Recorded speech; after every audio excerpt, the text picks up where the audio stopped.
હવે આપણે નેક્સ્ટ જે આપણે એક્સપર્ટ છે એમની પાસેથી કન્સ્ટ્રક્શન પ્રોજેક્ટ મેનેજમેન્ટ વિશેથી શીખવાના છીએ. તો જેમને લગભગ 7 વર્ષથી as a assistant engineer government of ગુજરાતમાં ફરજ બજાવે છે રોડ એન્ડ બિલ્ડિંગ ડિપાર્ટમેન્ટના, અને ઘણા બધા વેરિયસ સેક્ટરનો જેમની પાસે એક્સપિરિયન્સ છે. તો વેલકમ કરવા માગીશ મિસ્ટર જીતેન્દ્રભાઈ પટેલનો, અને આપણે એમને તાલીઓથી વધાવશું. Okay, good evening everyone. First of all, I would like to give my small introduction. My name is Jitendra Patel. I am working as an assistant engineer since last 7 years in Road and Building Department of Government of Gujarat. So we have already discussed about what is structural engineering, what is important of structural engineering in the construction industry, and also discuss about what is quality management. Now we'll discuss about CPM, construction project management, which take overall all the project in the department.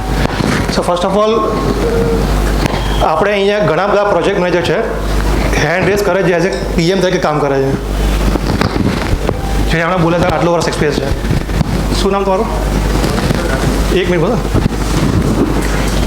મહેન્દ્રભાઈ, તમે ખાલી કહી શકશો કે એક project મેનેજમેન્ટનો role શું છે?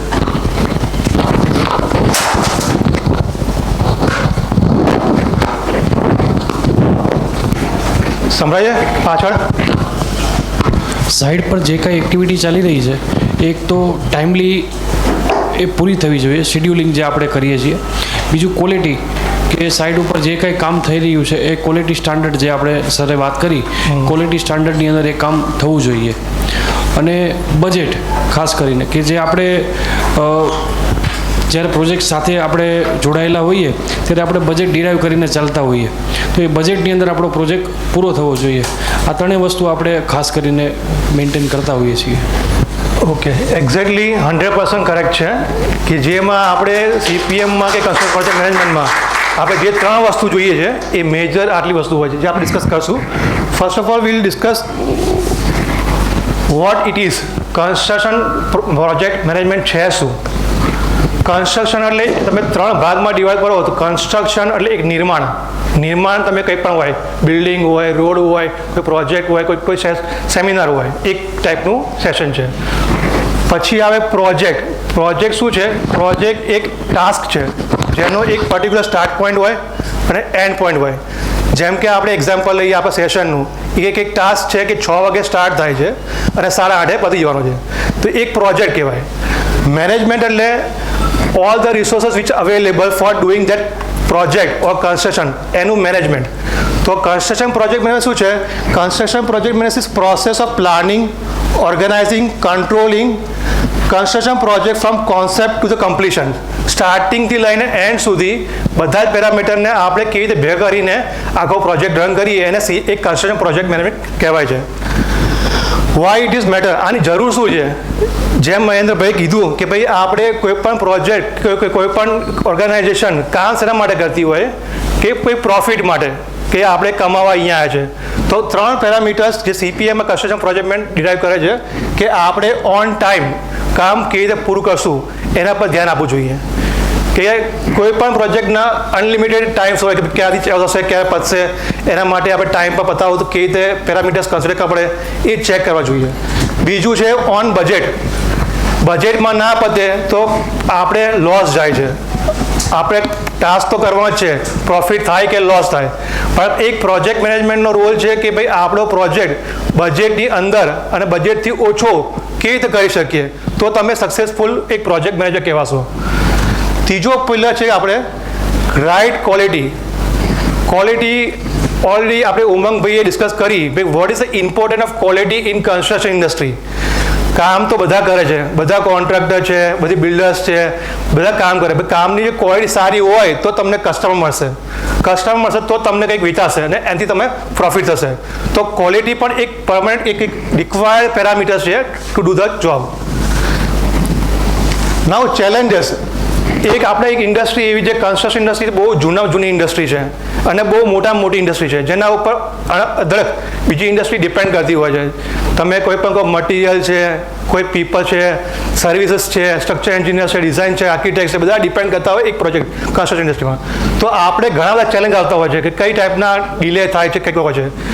તો પહેલું આપણે જોઈએ તો કોસ્ટ ઓવરરન. પ્રોજેક્ટ સક્સેસ ક્યારે થાય? જ્યારે બજેટમાં થાય. અને જો કંઈ બજેટ વધી જાય તો પ્રોજેક્ટ ફેલિયર થાય. નો ડાઉટ પ્રોજેક્ટ સારો બન્યો છે પણ બજેટ વધી ગયું છે. So PM point of view એ પ્રોજેક્ટ સક્સેસ ના કહેવાય કારણ કે બજેટથી વધી ગયો છે. કોસ્ટ ઓવરરન એટલે પેલો પ્રોજેક્ટનો કોસ્ટ થઈ જવો. જેમ ભાવિકભાઈ કીધું કે ભાઈ આપણે બુર્જ ખલીફાના બિલ્ડિંગનો સિમેન્ટ કોએફિશિયન્ટ છે એ આપણે અહીંયા 30 માળની બિલ્ડિંગમાં યુઝ કરીએ છીએ અને ડિફરન્ટ તમે કોસ્ટ બધા યુઝ કરો છો. જે 100 માળની બિલ્ડિંગનો કોએફિશિયન્ટ છે એ તમે ખાલી 30 માટે યુઝ કરો તો પ્રોજેક્ટ તો ત્યાં જ કોસ્ટ ઓવરરન થઈ ગયો. બરાબર છે. Second, project delays. Project delay થાય તો પણ લોસ થાય છે. કોઈ પણ કંપની હોય કે આપણે કોઈ પણ કામ કરીએ આપણે ટાઈમ પર ના કરીએ તો પણ એક જાતનો લોસ હોય કારણ કે જે ડિલે થતા હોય એના સાથે બીજા બધા ઘણા બધા કોસ્ટ સંકળાયેલા હોય છે. ઓવરહેડ કોસ્ટ હોય છે, તમારા એન્જિનિયર્સ હોય છે, તમારા મટીરિયલ પ્રોક્યોર કરતા એનો ચાર્જ લાગતો હોય છે તો એના તમારા ચાર્જ વધતા જાય. તો ટાઈમ જેમ વધશે તમારા પ્રોજેક્ટની કોસ્ટ પણ વધતી જાય છે. તો આ એક ચેલેન્જ હોય છે. આપણે મટીરિયલ શોર્ટેજ. આપણે પ્લાનિંગ કરી નાખ્યું ભાઈ મારે હવે આ પ્રોસેસ ફિક્સ થઈ ગઈ છે, મારે સ્ટેપ બાય સ્ટેપ આ કામ કરવાનું છે પણ આપણે પ્રોક્યોરમેન્ટ ક્યાંથી કરશું, ક્યાંથી મટીરિયલ લાવશું, કયા ભાવે લાવશું એ સ્ટડી ના કર્યું હોય તો આપણને મટીરિયલ મોંઘું મળે કે આપણે ટાઈમ પર ના પણ મળે. તો એના કારણે જે ડિલે થતા હોય છે એ મટીરિયલ શોર્ટેજના કારણે આપણો પ્રોજેક્ટ ડિલે થતો હોય છે. બીજું છે વેધર કન્ડિશન્સ. વેધર કન્ડિશનમાં તમે કહો કે ભાઈ આપણા એરિયામાં તો ઓછું છે, અમુક જે એરિયા હોય કે ભાઈ નોર્થર્ન રીજન છે ત્યાં બરફ બહુ પુષ્કળ પર પડી ગયો તો કામ ચાલતું બંધ થઈ જાય છે, કોઈ વરસાદ પડી ગયો તો પણ બંધ થઈ જાય છે. તો એ બધા કન્સિડરેશન તમે લીધા છે કે નહીં તમારા ડ્યુરેશનમાં, તમારા કોસ્ટ એસ્ટિમેશનમાં, એ ધ્યાન રાખવું જોઈએ આપણે. Labour issue. જે આપણે બધા ખબર જ છે કે અહીંયા હોળી આવે એટલે આપણે બધા ફાફા મારતા હોઈએ, નાકા ઉપર જઈ આવીએ કે લેબર લાવો, આના ડબલ હાજરી આપો, કામ પૂરું કરાવો. એ એક ઇસ્યુ મોટો હોય છે આપણે અહીંયા. તો લેબરને કેવી રીતે મેનેજ કરવી એ બહુ મોટો પ્રશ્ન છે construction A time of any festival, specially in India જ્યાં દર મહિને કંઈક ને કંઈક તહેવાર આવતો હોય છે. પહેલાં તો ખાલી દિવાળી ને હોળી કરતા હતા, હવે રક્ષાબંધન કરો, નોરતા કરો, અગત્યના ટાઈમમાં તમારા મજૂરની શોર્ટેજ રહે છે. તો એને કેવી રીતે કરવો એ પણ એક મેનેજમેન્ટ ટાસ્ક છે. Safety issue. એ સેફટી એક બહુ નાનું છે પણ જ્યારે એક થાય ત્યારે બહુ મોટું થઈ જાય છે. સેફટી પેરામીટર્સ તમારા સાઇડ ઉપર કામ કરતા મજૂરો, એન્જિનિયરો, કોઈ પણ પર્સન કામ કરતું એ સેફટી એક બહુ ઇમ્પોર્ટન્ટ વસ્તુ છે જે આપણે ફૂલફિલ કરવી જોઈએ.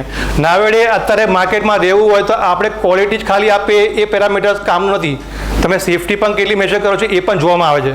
તમે અહીંયા કોઈ પણ જોયા હશે કે એવોર્ડ મળતા હોય છે કોઈ પણ કોન્ટ્રાક્ટિંગ ફર્મને, કોઈ ઇન્ડસ્ટ્રીને, તો શેના પર હોય છે કે ભાઈ તમે ટાઈમ પર કામ પૂરું કરો છો, તમે આટલું ટર્નઓવર કર્યું છે, પ્લસ તમારી ક્વોલિટી હોય છે. તો છેલ્લે એક પેરામીટર સેફટીનો પણ આવે છે કે તમે સેફટી કેવી મેજર કરો છો સાઇડ ઉપર.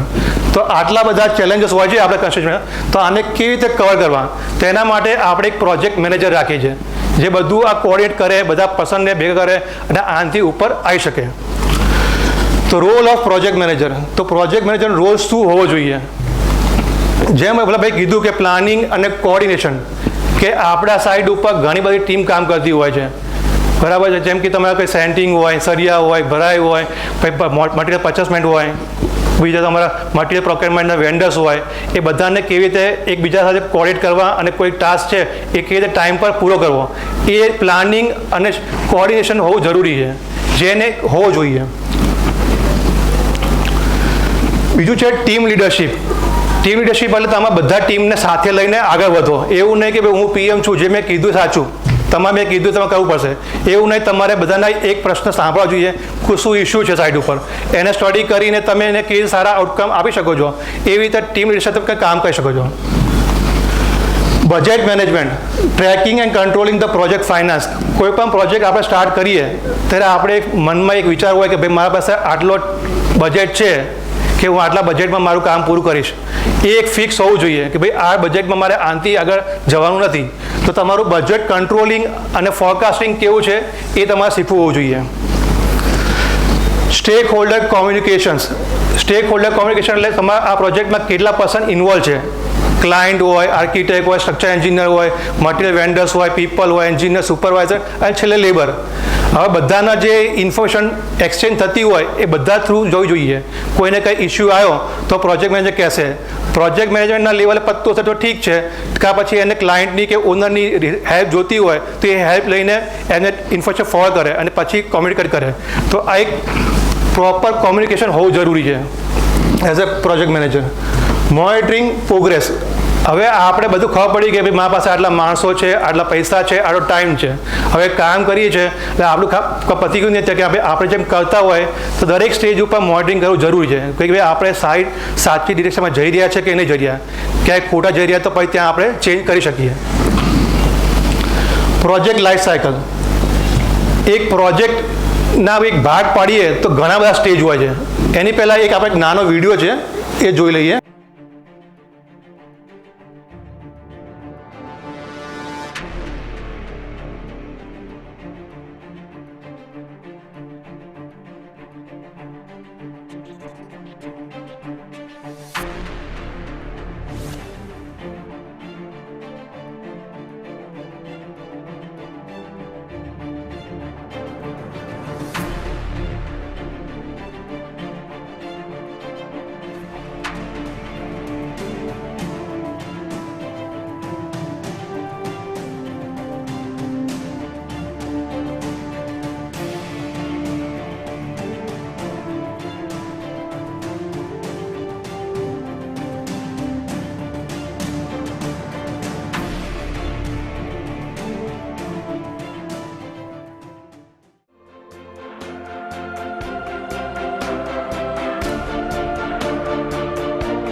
તો આ એક વિડીયો જોયો આપણે.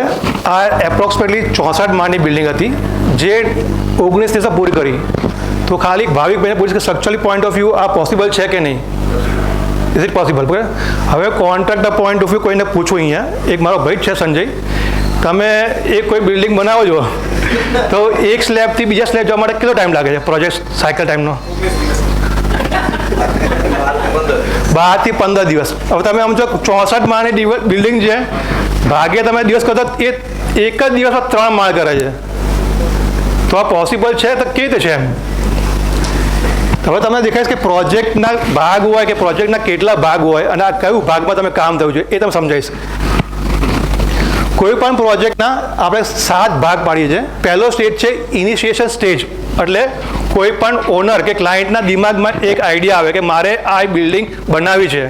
એ પહેલો સ્ટેપ થયો કે ભાઈ પ્રોજેક્ટનું એક તમારો નિર્ણય કરવાનો આવ્યો છે, ભાઈ દિમાગમાં એક આઈડિયા આવ્યો છે મારે આ બિલ્ડિંગ બનાવવી છે, એટલે એ થયો પહેલો સ્ટેજ. બીજો છે પ્લાનિંગ સ્ટેજ. હવે તમે બિલ્ડિંગને બનાવવાનું નક્કી કરી નાખ્યું છે તો પણ હવે બિલ્ડિંગને કેવી રીતે બનાવશું, કેટલા માળનું બનાવશું, કઈ ડિઝાઇન બનાવશું, એ ટાઈપનો તમે નિર્ણય લો છો. ત્રીજો સ્ટેજ આવે છે ડિઝાઇન સ્ટેજ. ડિઝાઇન તમારી આર્કિટેક્ચરલ ડિઝાઇન હોય છે, સ્ટ્રક્ચર ડિઝાઇન હોય છે, પછી તમારા પછી સ્ટડી પણ હોય, કોસ્ટ કેવી રીતે કરશો, એ બધા સ્ટેજ આવે છે. પછી આવે છે પ્રોક્યોરમેન્ટ સ્ટેજ, મટીરિયલ પરચેસ. પાંચમો છે કન્સ્ટ્રક્શન, જે તમે ફિલ્ડ ઉપર નિર્માણ કરો છો એ. છઠ્ઠો છે મોનિટરિંગ એન્ડ કંટ્રોલ. તમે જે બિલ્ડિંગનું નિર્માણ કરતા હોય નિર્માણ દરમિયાન તમે જે કંટ્રોલિંગ કરો છો એ સ્ટેજ. અને છેલ્લે આવે છે કમ્પ્લીશન એન્ડ હેન્ડઓવર સ્ટેજ, જે તમે પ્રોજેક્ટ કરો છો. તો આમાંથી જે તમે વિડીયો જોયો એ ખાલી 4, 5 અને 6 જ છે. Procurement, construction and monitoring. કે આ બિલ્ડિંગ રાતોરાત કે મને ડે 1 દિમાગમાં આવ્યું કે મારે 64 માળની બિલ્ડિંગ બનાવી છે ત્યારથી 19 બિલ્ડિંગ પતી ગઈ એવું નથી. એ પેપર ઉપર ચાલુ થઈ ગઈ ઘણા મહિના પહેલાં. એનું પ્લાનિંગ થયું કે ભાઈ આપણે 64 બિલ્ડિંગ બનાવશું, તેમાં કયા ટાઈપના ડિઝાઇન રાખશું, એના પેરામીટર્સ ફેક્ટરીમાં બની ગયેલા છે. આ ખાલી પ્રીફેબ ટેકનોલોજી છે જેને ત્યાં ખાલી ઇન્સ્ટોલ કર્યું છે. That's it. એટલે એ પોસિબલ છે, પણ એના માટે શું છે કે પેલા 1, 2 અને 3માં તમારે બહુ ધ્યાન આપવું પડે. પ્લાનિંગ તમારું એકદમ પરફેક્ટ હોવું જોઈએ. એમાં જો પ્લસ માઇનસ હશે તો તમારે ક્યાંક ને ક્યાંક એક ઇશ્યુ આવશે. તો આઈ હોપ કે તમને આ 7 સ્ટેપ ખબર પડી ગઈ પ્રોજેક્ટના લાઈફ સાયકલ કયા હોય. કી સ્ટેક હોલ્ડર્સ, એક પ્રોજેક્ટની અંદર કોણ ઇન્વોલ્વ થાય છે. સ્ટેક હોલ્ડરનું ઇમ્પોર્ટન્સ શું હોય છે કે ભાઈ સ્ટેક હોલ્ડર્સના કોઈ શેર હોય કે તમે પસંદ હોય કે તેના આપણે ડિસિઝન ટેકિંગ કરીને આપણે પ્રોજેક્ટ પૂરો કરતા હોય છે. તો પહેલાં આપણે જોવા જઈએ તો ક્લાયન્ટ અને ઓનર હોય છે કે જેનું બિલ્ડિંગ કે જેનું પ્રોજેક્ટ છે એ main person as stakeholder આવે છે. એ જ નિર્ણય લે કે ભાઈ મારે આટલા બજેટમાં કામ કરવું છે, આ ટાઈપનું બનાવવું છે અને આટલા માળનું કે આ કંઈ પણ સેફ રાખવો છે. બીજા હોય છે પ્રોજેક્ટ મેનેજર્સ, જે શું કરે છે પ્રોજેક્ટને કોર્ડિનેટ કરે, પ્લાનિંગ કરે, ડિઝાઇન કરે, બધા જ ટીમ વર્કને સાથે રહીને કામ કરે. એ એક પર્સન હોય છે જે એમાં ઇન્વોલ્વ હોય છે. અને છેલ્લે લાસ્ટ કોન્ટ્રાક્ટર અને team, architect, engineer, supervisor, labour, બધા છેલ્લે આપણે એક ટીમ તરીકે. તો આ બધા પર્સન એક સાથે ભેગા થાય, એકબીજાનું ડિસિઝન લે, શેરિંગ કરે, ત્યારે એક પ્રોજેક્ટ ટાઈમ પર, ઓન ટાઈમ, ઓન બજેટ અને સારી રીતે પતે છે. ઓબ્જેક્ટિવ જોઈએ, આટલી સાઇડ જોયા પછી આપણને ખ્યાલ આવે કે એઝ એ પ્રોજેક્ટ મેનેજર તમારી ડ્યુટી શું હોવી જોઈએ. તો પહેલાં આપણે કીધું કે કમ્પ્લીટ ઓન શેડ્યુલ. કોઈ પણ તમારો પ્રોજેક્ટ હોય કે ભાઈ મારે આ 18 મહિનામાં બિલ્ડિંગ પૂરી કરવી છે, તો 18 મહિનામાં કેવી રીતે થશે અને કેવી રીતે કરવી, એ તમારામાં એક પોઈન્ટ હોવો જોઈએ. કંટ્રોલ ધ કોસ્ટ, કે ભાઈ મારે 18 મહિના બિલ્ડિંગ પૂરી કરવી છે, તો પછી મારે કોસ્ટ કેટલો રાખવો, કેટલો સ્ટાફ રાખવો, કેટલો પગાર દેવો, અને એ તમારે કે ઓવરહેડ વધી ના જાય એ તમારે કેવી રીતે પ્લાનિંગ કરીને કોસ્ટ પ્રોજેક્ટ કરો. મેન્ટેન ધ ક્વોલિટી, કામ કરતી વખતે આપણી ક્વોલિટી ડિફર ના થાય, એક એનું ધ્યાન કેવી રીતે રાખવું, એ પણ એક પ્રોજેક્ટ મેનેજર બધા ધ્યાન રાખવું જોઈએ. એન્શ્યોર સેફટી, આપણે સાઇડ ઉપર બધી સેફટી છે કેવી રીતે ફોલો થશે એનું પણ એક ધ્યાન રાખવું જોઈશે. અને lastly satisfy the client, which is very important. તમે કામ કરીને જતા રહ્યા પણ તમારે જે તમને કામ આપ્યું છે એ તમારાથી ઇમ્પ્રેસ નહીં થાય તો બીજું તમને કામ નહીં મળે. કામ તમે પૂરું કરી દેશો પણ માર્કેટમાં રહેવા માટે તમારે ક્લાયન્ટને સેટિસ્ફાય કરવા પડશે. એ કેવી રીતે કરશો, તમે એની જે રિક્વાયરમેન્ટ્સ હોય કે ભાઈ મને તમે આટલા મહિના પૂરું કરી આપો તો તમને અમે કન્સિડર કરશું, આટલી ક્વોલિટીમાં કરી આપો તો કન્સિડર કરશું, તમે આટલા ટાઈમ પેમેન્ટ માટે વેઇટ કરો તો અમે કરી આપશું. હવે પ્લાનિંગ અને શેડ્યુલિંગ, જે તમે પ્રોજેક્ટ લાઈફ સાયકલનો થર્ડ સ્ટેજ હતો પ્લાનિંગના પણ અલગ પાર્ટ હોય છે. તો પ્લાનિંગ અને શેડ્યુલિંગમાં આપણે વર્ષોથી ઘણી મેથડ હોય છે જેને આપણે હેલ્પથી આપણે પ્લાનિંગ કરી શકીએ છીએ. જે ઓલ્ડ મેથડ છે એ વર્ક બ્રેકડાઉન સ્ટ્રક્ચર છે. કોઈ સાંભળ્યું આવું નામ મહેન્દ્રભાઈ? વર્ક બ્રેકડાઉન સ્ટ્રક્ચર એટલે આપણે ઓલી 64 માળની બિલ્ડિંગ બનાવી છે એટલે આપણે કેવું નહીં કે ભાઈ એને 64 માળને તરત પ્લાનિંગ કરી નાખશું, એને બ્રેક કરશું ડિફરન્ટ પાર્ટ્સમાં કે ભાઈ મટીરિયલ માટે કયો માણસ ધ્યાન રાખશે, કોસ્ટ માટે કયો માણસ ધ્યાન રાખશે, પછી આપણે કે સ્ટ્રક્ચર એન્જિનિયર છે તે એ શું કરશે, પછી આપણે બીજું ડિફરન્ટ પાર્ટમાં બ્રેક કરી નાખીએ છીએ આપણે. પછી દરેક પેરામીટર્સને આપણે રિસોર્સ અસાઇન કરીએ છીએ. તે રિસોર્સ અસાઇન કરીને આપણે ફાઇન્ડ કરી શકીએ ભાઈ પ્રોજેક્ટને કેવી રીતે આગળ વધારવો. તો આ એક જૂની ટેકનિક છે વર્ક બ્રેકડાઉન સ્ટ્રક્ચર, જે અત્યારના લેટેસ્ટ સોફ્ટવેર છે પ્રાઇમેરા કે માઇક્રોસોફ્ટ, એમાં આ એક ટૂલ યુઝ થાય છે. આ એક સિમ્પલ એક્ઝામ્પલ છે. કોઈ પણ કન્સ્ટ્રક્શન પ્રોજેક્ટ હોય તો આપણે એને બ્રેક કરી નાખીએ સમજવા માટે કે પહેલાં આપણે એને પ્રોજેક્ટ સ્કોપ છે તો એમાં કેટલા પાર્ટ પડશે, સ્ટ્રક્ચરમાં કેટલા હશે, ફૂટિંગ કોન્ક્રીટ હોય, એક્સટીરિયરમાં કેટલા કામ આવશે, ઇન્ટિરિયરમાં કેટલા હશે. તો આ પાર્ટ પાડીએ એ કશું બી ખાલી એ વર્ક બ્રેકડાઉન સ્ટ્રક્ચર છે. પછી દરેક માટે આપણે એને એક પર્સન અસાઇન કરીએ કે પછી મટીરિયલ અસાઇન કરીએ તો આપણે ખબર પડે કે ભાઈ કેટલું ચાર્જ થશે, કેટલો ટાઈમ લાગશે. પછી ધીમેથી આપણે ઉપર આવીને કહી શકીએ ભાઈ હવે આખા પ્રોજેક્ટનો આટલો ટાઈમ લાગશે. બીજું છે bar chart, Gantt chart, visualise task duration and sequencing across the timeline. તમે આવા એક ચાર્ટ જોયેલા હશે, જોયા છે, જેમાં ઉપર લખ્યું હોય ભાઈ ટાઈમ કેટલા વીકમાં કઈ એક્ટિવિટી કેટલી પતવી જોઈએ. તો પ્રોજેક્ટ મેનેજમેન્ટમાં આપણે આવી રીતે ગ્રાઉન્ડ ફ્લોર આપણું 1 વીકમાં પતી જવું જોઈએ, પછી સુપર સ્ટ્રક્ચર છે તો 3 મહિના પતવું જોઈએ. તો આપણે એ કરતાં જે લાસ્ટમાં અહીંયા આપણે આવીએ એટલે તો આપણે ખબર પડે કે ભાઈ આપણે કે એ વીક 1થી લઈને વીક 21માં આપણો પ્રોજેક્ટ પતે છે કે આ પ્રોજેક્ટ માટે આપણે 21 વીકનો ટાઈમ લાગશે.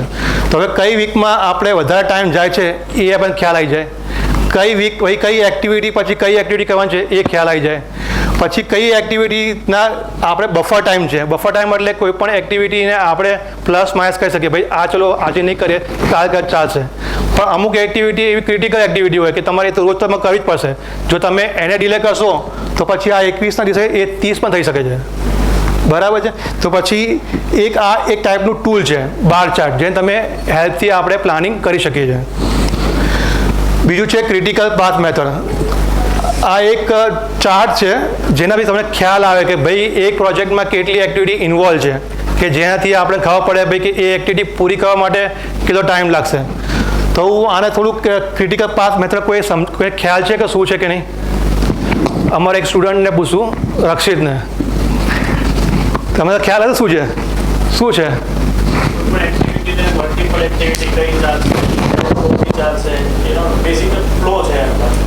સારું, ચલો આટલું યાદ તો છે એમને. ક્રિટિકલ એક્ટિવિટી ખ્યાલ છે? શું છે ક્રિટિકલ એક્ટિવિટી?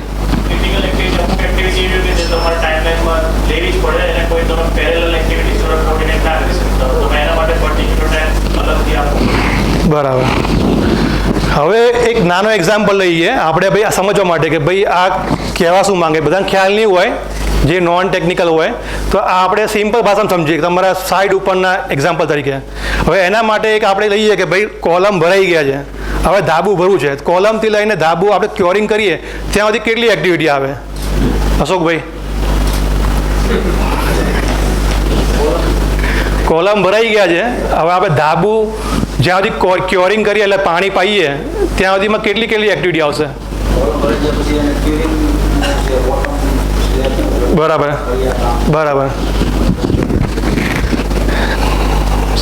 સરસ. અશોકભાઈને કીધું કે ભાઈ આપણે કોલમ ભરાયા પછી સેન્ટિંગ કામ આવે, એક એક્ટિવિટી આપણે એ ગણીએ. બીજું આવે રેઇન્ફોર્સમેન્ટ વર્ક, સળિયા કામ, બીજી એક્ટિવિટી. ત્રીજું કામ આવે કાસ્ટિંગ કામ. બરાબર, ત્રણ એક્ટિવિટી છે. તો હવે 3 એક્ટિવિટી આપણે સપોઝ કે એક્ટિવ ટાસ્ક એક પાર્ટ છે, બીજો પાર્ટ છે અને ત્રીજો પાર્ટ છે. હવે બધી વસ્તુ આપણે એક સંગાતે કરીશું. કાસ્ટિંગ, સેન્ટરિંગ, રેઇન્ફોર્સમેન્ટ ત્રણ ભેગું તો નહીં કરીએ એક જ દિવસમાં.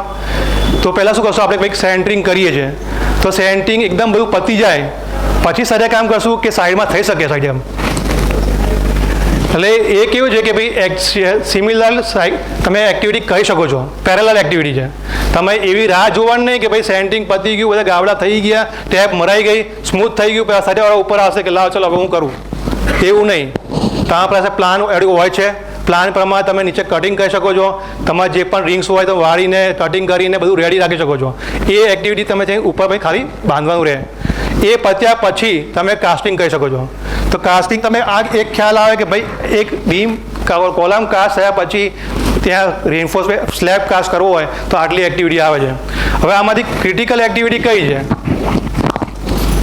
કે જેના વગર આ ના થાય એક્ટિવિટી? શટરિંગ મટીરિયલ. Very good. તમે સ્ટીલ ના હોય, શટરિંગ મટીરિયલ ના હોય, મેઇન તો લેબર ના હોય. લેબર ના હોય તો તમે એવી એક્ટિવ થવાની જ નથી. એટલે આ બધી એક્ટિવિટીને તમે એક પ્રોપર રિસોર્સ અપ્લાય કરશો. ભાઈ કે શટરિંગ વર્ક તો શટરિંગના માણસો કેટલા જોઈએ છે એ લગાવો, શટરિંગનું મટીરિયલ કેટલું જોઈએ છે એ લગાવો, કઈ ટાઈપનું મટીરિયલ જોઈએ છે એ લગાવો. તમને ત્યારે તમને એક ટાસ્ક પતે છે. પછી બીજો ટાસ્ક તમે લો કે ભાઈ કે બીજો ટાસ્ક તમારા સાઈડમાં થતો હોય છે એને પછી તમે બોલાવો, પછી છેલ્લે કાસ્ટિંગ કરો, પછી પૂરું કરો. તો આ એક ક્રિટિકલ પાથ એનાલિસિસ છે. તેમાં તમને ખ્યાલ આવે કે ભાઈ કઈ એક્ટિવિટી ક્રિટિકલ છે અને કઈ એક્ટિવિટી નોન ક્રિટિકલ છે. સળિયાવાળો તમે એમ કહો કે સેન્ટિંગ ચાલુ કર્યું, સળિયા તમે ચાલુ કરી જ નાખો, એવું નથી. એ સેન્ટિંગ કરતા તમે 1-2 દિવસનો બફર ટાઈમ હોય કે તમે પછી સ્ટાર્ટ કરજો. તો આ એક મેથડ છે જો આપણે ફોલો કરીએ છીએ.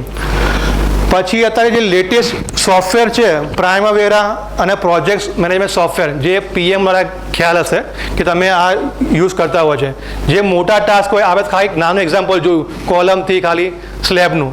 આખો પ્રોજેક્ટ જોઈએ તો ઘણા બધી એક્ટિવિટી આવતી હોય, એકબીજા પર ડિપેન્ડ કરતી હોય. પ્લમ્બિંગ છે, ઇલેક્ટ્રિકલ છે, આ છે ને તે છે. એ બધાને કેવી રીતે મેનેજ કરવું એ આખા એક સોફ્ટવેરમાં ઇનપુટ થતું હોય છે. તમારે આમાં દરેક સ્ટેજ વાઇઝ તમારે સિક્વન્સ વાઇઝ તમારે એક્ટિવિટી નાખવાની હોય છે. એમાં કેટલા લેબર જાય એ નાખવાના, પ્લસ તમારે કેટલો ટાઈમ છે એ નાખવું પડશે. છેલ્લે તમને ખ્યાલ આવશે ભાઈ કે આખો પ્રોજેક્ટ કેટલા ટાઈમ પતશે, કેટલા રિસોર્સ જોશે, કેટલું સ્ટીલ જશે, કેટલા પૈસા લાગશે, બધું તમને ખ્યાલ આવે જો આ સોફ્ટવેરથી તમને હેલ્પફુલ થાય છે. Cost management. હવે ઓન બજેટ અને આપણું એક ટાર્ગેટ છે ભાઈ કે ઓન બજેટ આપણે કામ કેવી રીતે કરીએ. તો એના માટે આપણે ઓલવેઝ પહેલાં આવો જોઈએ cost management protect the profitability while keeping the project financially healthy from start two finish. આ શું હેલ્પ કરે છે આપણે કે આપણી જે પ્રોફિટેબિલિટી છે, જે આપણને નફો થવાનો છે, એ નફો એટલે થશે કે નહીં. આપણે મોસ્ટલી ગણતા હોય છે કે ભાઈ મેં આટલામાં કામ રાખ્યું, તું આ સેન્ટિંગને આટલા આપીશ, સરિયાને આટલા આપીશ, ભરાઈને આટલા આપીશ, પછી મારી વજન આટલું વધશે. પણ એમાં પણ છેલ્લે તમે જ્યારે કામ પૂરું કરીને જાઓ ને તો એટલું વધતું નથી.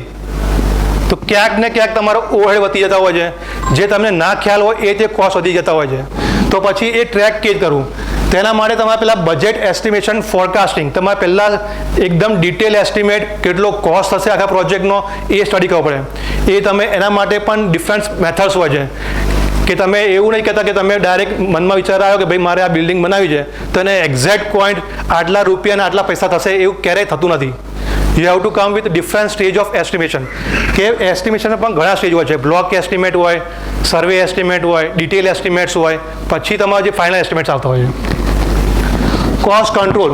હવે આપણે એકવાર કોસ્ટ ફિક્સ કરી નાખીએ ભાઈ આટલામાં પતાવવા છે તો એને ટ્રેક કરો. Track spending again the budget approval. જે આપણે સોફ્ટવેરમાં જે આપણે ઇનપુટ કર્યા માઇક્રોસોફ્ટ પ્રોજેક્ટમાં કે પ્રાઇમવેરામાં, તો આપણે દરેક એક વીકમાં ધ્યાન રાખવાનું, ટ્રેક કરવાનું ભાઈ કે અત્યારે ખર્ચો કેટલો થયો, કે આટલા કોસ્ટ બરાબર છે કે નહીં, આપણે આગળ વધી ગયા છે કે પાછળ છે, એ તો ટ્રેક કરવા તમને હેલ્પફુલ થશે. Cash flow management. Managing the timing of income and payment. હવે મને એક બીજા ભાઈએ કીધું હતું કે સાહેબ એવું ભણાવજો કે ભાઈ મને બિલ્ડર પૈસા ટાઈમ પર આપે, એવું કંઈક શીખવાડજો. એવું તો કોઈ ચોપડી છે નહીં આવી પાસે કે જે ટાઈમ પર પેમેન્ટ આપે, બરાબર. એટલે આ કેશ ફ્લો એટલે શું છે, આવક ને જવક. તમે ખાલી આપણે શું કરીએ પ્રોજેક્ટમાં કામ કરતા જઈએ, પહેલો સ્લેબ પછી તમે પેમેન્ટ મળવાનું હોય, પણ તમે શું કરો, પહેલો સ્લેબ થઈ ગયો, બીજો થઈ ગયો, પેમેન્ટ માંગે, પેમેન્ટ આપતું નથી. તો તમે કામ તો બંધ નહીં કરો કારણ કે તમારા રિસોર્સ ઓલરેડી લાગેલા છે, તમારા મટીરિયલ ત્યાં આવી ગયું છે, લેબર ત્યાં આવી ગયા છે, પેમેન્ટ તો આજની કાલ તમે મળવો જ છે. પણ એને તમારે કેશ ફ્લો મેનેજમેન્ટ તમારે એક સ્ટડી કરવું પડે કે તમારે પછી એટલા પૈસા લઈને બેસવું પડે કામ કરવા માટે. પછી એવું ના હોય કે ના તો એટલે બંધ કરીને જતા રહ્યા. એ પછી તમારી ખરાબ ઇમ્પ્રેશન ક્રિએટ કરશે માર્કેટમાં કે ભાઈ આ તો ભાઈ આવું ચાલે છે કે ભાઈ ના થાય તો બંધ કરી દેજે. તો કેશ ફ્લો, ઇન્કમ એ પેમેન્ટ તમારે એક સ્ટડી કરવું પડે. Resource allocation. હવે રિસોર્સ એલોકેશન એટલે તમારું કોસ્ટ બજેટ આટલું છે તો કયા ટાઈપના રિસોર્સ તમારે લાવવા. તમે કોઈ મટીરિયલ પ્રોક્યોર કરો છો, તમે એવું નહીં કે આજે મેં કામ રાખ્યું ને ભાઈ મારે આ સિમેન્ટની જરૂર પડી એટલે કોઈ પણ વેન્ડરને પૂછ્યા વગર મેં અહીંથી જે મળતી હતી એ લઈ લીધી. એ પણ તમારા પ્રોજેક્ટ કોસ્ટને એફેક્ટ કરે છે. આ તો ખાલી સિમ્પલ એક્ઝામ્પલ સિમેન્ટનું. અલગ અલગ મટીરિયલ્સ ઘણા કોસ્ટલી આવતા હોય. સ્ટીલ આવતું હોય, સ્ટીલ તમને ક્યાં સસ્તું પડતું હોય એ તમારે ચેક કરવું પડે, એ તમારે પ્રોક્યોર કરવું જોઈએ. ક્વોલિટી મેનેજમેન્ટમાં હું આટલું ડિસ્કસ નથી કરતો કારણ કે ઓલરેડી ઉમંગભાઈએ આટલું કવર કરી દીધું છે. ખાલી સિમ્પલ કે ભાઈ શું છે ક્વોલિટી પ્લાનિંગ. તમે પહેલાં તમારા સ્ટાન્ડર્ડ ડિફાઇન કરો કે તમારે કઈ ટાઈપની ક્વોલિટી જોઈએ છે, કે ભાઈ તમારે ભાઈ 7 દિવસમાં M25માં 25 જોઈએ કે 100 જોઈએ, એ ડિફાઇન કરો. કારણ કે અનનેસરી તમારું M25 છે કે તમે M100 કરશો તમારે કોસ્ટ વધવાનો જ છે. તો પહેલાં ડિસાઇડ કરો કે તમારે રાખવું કર્યું છે, પછી એશ્યોરન્સ કરો કે તમને એ મળી કે નહીં, કે તમને આ કેવી રીતે મળશે એની પ્રોસેસ ફાઇનલ કરો. પછી કંટ્રોલ કે ભાઈ ઇન્સ્પેક્ટ કરો કે ભાઈ આ કેવી રીતે અચીવ થયું. પછી તમારે કમ્પ્લાયન્સ કે સપોઝ કે આપણે નહીં મળતી તો આપણે ક્યાં પાછળ જઈએ, એને કેવી રીતે ઇમ્પ્રૂવ કરવું જોઈએ અને કેવી રીતે હેન્ડલ કરવું જોઈએ. હવે આપણે જોઈએ છે કે રિસ્ક અને સેફટી મેનેજમેન્ટ. કન્સ્ટ્રક્શન ઇન્ડસ્ટ્રી કેવી છે કે બહુ રિસ્કી ઇન્ડસ્ટ્રી છે, જેમાં આપણે જોઈએ તો બધા ઇન્ડસ્ટ્રીમાં પહેલું છે મેન્યુફેક્ચરિંગ ઇન્ડસ્ટ્રી, જેમાં એક્સિડન્ટ થતા હોય છે સૌથી વધારે. સેકન્ડ નંબર આવે છે કન્સ્ટ્રક્શન ઇન્ડસ્ટ્રીનો, જેમાં આપણે લેબરની કેચ્યુઅલિટી સૌથી વધારે હોય છે. તો એના માટે આપણે સેફ રહેવું હોય તો શું કરવું જોઈએ. તેના માટે એક સર્કલ છે કે એમાં શીખવાડે આપણે કે પહેલાં રિસ્ક આઈડેન્ટિફાઈ કરો કે ભાઈ આ રિસ્ક છે તો આઈડેન્ટિફાઈ કરવાનું કે રિસ્ક આવશે કયા ટાઈપના. કોઈ પણ પ્રોજેક્ટ સ્ટાર્ટ થાય તો આપણે કે ભાઈ કે આ એક લિસ્ટ બનાવી કરો કે આ ટાઈપના રિસ્ક આવી શકે છે, કે કોસ્ટ માટે આટલા હોય છે, કે અહીંયા ઓવરહેડ લાઇન નડે છે, કે અહીંયા કોઈકની પાઇપલાઇન જાય છે, એ બધા રિસ્ક આપણે કરવાના. પછી એ રિસ્કને તમે લિસ્ટ બનાવ્યા પછી એ રિસ્કને એનાલાઇઝ કરો કે ભાઈ સપોઝ કે આ વસ્તુ થશે તો એ આપણા પ્રોજેક્ટને કેટલી ઇફેક્ટ કરશે. અમુક વસ્તુ એવી હોય કે તમારે એટલી બધી ઇફેક્ટ ના કરતી હોય તો પણ આપણે રેટિંગ આપવું પડે કે આ રિસ્ક 100% છે, આ રિસ્ક 80% છે, આ 60 છે, આ 40 ને 20. તો 20 કે 10 આપણે એટલું ઇમ્પોર્ટન્સ નથી આપતા જેટલું આપણે 80માં આપતા હોય છે. પછી રિસ્ક મિટિગેશન પ્લાનિંગ, કે તમને ખબર પડી કે ભાઈ કે આ રિસ્ક થવાનું છે તો આ રિસ્કથી આપણે ઉપર કેવી રીતે આવશું, કે કોઈ પણ જાતનું રિસ્ક છે કે ભાઈ સપોઝ કે અહીંયા આ કરવાથી આપણને આ પ્રોબ્લેમ થવાનો છે કે આપણે સાઈડમાંથી કોઈ પણ આ ઓવરહેડ લાઈન જાય છે તો એ આપણે નડશે કોઈ સ્લેબ છે તો આપણે હટાવવું કેવી રીતે, તો એ તમારે પહેલેથી પ્લાનિંગ કરાવવું પડે. પછી છે રિસ્ક મેનેજમેન્ટ ઇમ્પ્લિમેન્ટેશન. તમે જે પ્લાનિંગ બનાવે એ તમે ઇમ્પ્લિમેન્ટ કરો તમારા સાઇટ ઉપર અને એના આઉટકમ લો કે તમે રિવ્યૂ કરો કે ભાઈ જે આપણે બનાવ્યું ઓકે છે કે નહીં, કે એમાં પણ સુધારા કરવા જોઈએ છે. આ એક કમ્પ્લીટ સાયકલ તમારે ફરતી રહેશે. તમે આઈડેન્ટિફાય કરો થી લઈને તમે રિવ્યૂ કરો ત્યાં સુધી. સેફટી, ઓશા અને NSIC આ બે ઓર્ગેનાઇઝેશન સંસ્થા છે જે તમારા સેફટી માટે કામ કરે છે. ઓશા એટલે organization safety and health administration, જે અમેરિકાની સ્ટાન્ડર્ડ છે, 1970માં બની હતી. સિમિલરલી આપણી ઇન્ડિયાની national safety council of India એ છે. આ ઓર્ગેનાઇઝેશન શું કરે છે કે જેટલા પણ ઇન્ડસ્ટ્રી છે ઇન્ડિયામાં એમાં લેબર કામ કરતા હોય તો એની સેફટી માટે કયા પેરામીટર્સ આપણે ડિફાઇન કરવા કે જેથી એ સેફ વર્ક કરી શકે. તો એના માટે એ લોકો શું કરે છે કે સેટિંગ સ્ટાન્ડર્ડ્સ કે આટલી વસ્તુ તો હોવી જ જોઈએ તમારા સાઇડ ઉપર, કે આટલા ટાઈમમાં તમે કામ કરો, આટલો બ્રેક આપો, આટલા તમે રેસ્ટ આપો અને આવી રીતે તમે પેરામીટર સેફટી આપો. તો સ્ટાન્ડર્ડ્સ ડિફાઇન હોય છે. પછી શું કરે કે એન્ગેજિંગ એન્ફોર્સિંગ ધ રેગ્યુલેશન, કે તમને ફોર્સ કરે છે તમે આ ફોલો કરો. મોટી કંપની હોય જેમ કે તમે ટાટા હોય કે મોટી કંપની હોય તેમાં રેગ્યુલર ચેકિંગ આવતું હોય છે સેફટી પોઈન્ટ ઓફ વ્યૂ કે તમે આ ફોલો કરો છો કે નહીં. પછી તમે થર્ડ પોઈન્ટ છે પ્રોવાઈડ ટ્રેનિંગ. જેમ અત્યારે આપણે આ સેશન કર્યો છે કે ભાઈ તમે સેફટી પોઈન્ટ ઓફ વ્યૂ તમે સેમિનાર કરી શકો છો, ટ્રેનિંગ માટે કરી શકો છો. એવી રીતે તમે એક ટ્રેનિંગ આપીએ કે ભાઈ તમે કોઈ નવી સેફટી ગાઈડન્સ આપીએ. આ સેફટી હાયકિંગનું ચાર્ટ છે કે કોઈ પણ સપોઝ કે આપણે રિસ્ક છે તો આપણે સેફટી મેજર કઈ જ કરવી. આપણે ખ્યાલ છે સપોઝ કે આપણે કોઈ પણ એસ્કેશન કરતા હોય, ડાયાફ્રામ વર્ક કરતા હોય તો આપણને કંઈક પડી જવાની બીક હોય કે માણસ કામ કરતો ડટાઈ છે. તો એમાંથી ડિફરન્ટ ટાઈપ ઓફ હેલ્પ છે કે તમે કેવી રીતે એલિમિનેટ કરી શકો છો. કે પહેલાં તો ફિઝિકલી રિમૂવ ધ હઝાર્ડ, કે જે હઝાર્ડ થવાનું છે એ તમે રિમૂવ કરી નાખો તો તમારે 100% તમે સેફ છો. સેકન્ડ છે જો તમે રિમૂવ ના કરી શકતા હોય તો રિપ્લેસ કરો, કે બીજી કઈ એવી ટેકનોલોજી લો જેનાથી માણસ તમે ત્યાં કામ ના કરી શકે, હેલ્પફુલ રહે, સેફ રહે. તમે સપોઝ કે એ પણ ના થાય તમારાથી તો પછી તમે આઈસોલેટ કરો કે પીપલને ત્યાંથી દૂર રાખીને કામ કેવી રીતે કરી શકાય એની કંઈ મેથોડોલોજી ફાઇનલ કરો તો તમે એનાથી તમને હેલ્પ થઈ શકે છે. પછી ના એ પણ પોસિબલ ના હોય તો આપણે એન્જિનિયરિંગ કંટ્રોલ્સ આપીએ છીએ. કોઈ સેફટી જેકેટ હોય કે બૂટ્સ હોય આપણે એને એ પહેરાવીને આપણે અંદર ઉતારીએ કે કામ કરાવીએ જેથી કરીને કોઈ હાર્મ થાય તો એટલીસ્ટ કોઈને એની ડેથ ના થાય કે કોઈ કેઝ્યુઅલ્ટી ના બને, એ સેફ રહે. છેલ્લે ના હોય તો પીપી આપણે પીપલ જે પ્રોટેક્ટિવ મેજર્સ કરી છે એ પ્રોવાઈડ કરીએ. આમાં આપણે ખબર હોય તમને અલગ અલગ હેલ્મેટના કલર્સ હોય છે, યલો, ઓરેન્જ, વ્હાઇટ, બ્લુ.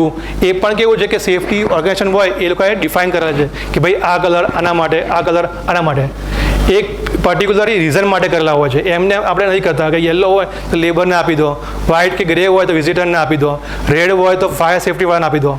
એ પર્ટિક્યુલર રીઝન માટે રાખ્યા હોય છે.